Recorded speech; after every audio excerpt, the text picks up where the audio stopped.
सुनाई बजावा सुनला मोहन बिछड़ाल जी जवन गाना रहा था तो रहले हा, लेकिन यहाँ के एक्टिंग बड़ा नीक लगल था। एक्शन तनी कुछ बजाला वाह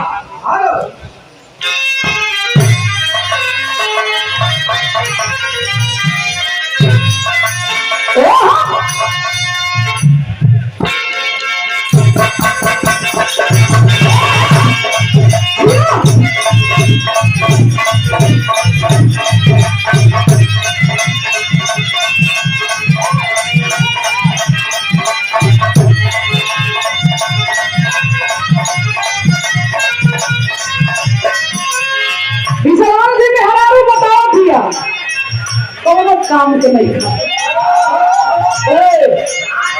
ये तरह प्यार होला मूड के इसी की तैसी करके रख रहे हैं।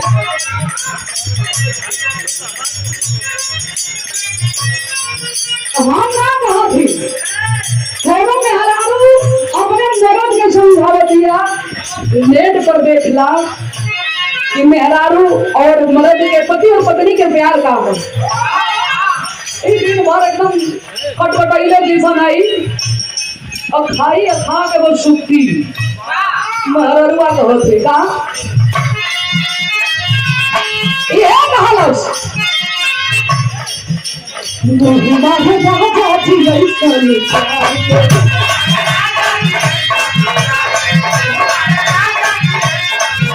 ए हो जो खेले पाना तू तो होती है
दाल भात सब्जी एके में सौंप देबा तो ऊपर अमृत मिली। अरे एहू के सिस्टम बनावल बा कह दिया का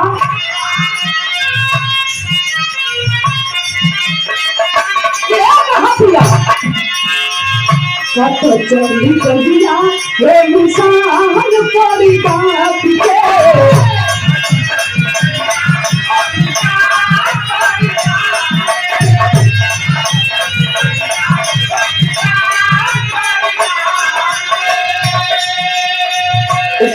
जारी हाला पिया पौधल कोरी बात के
सुनल सुनल पागल हो जात हो। का बनावत हो बिया?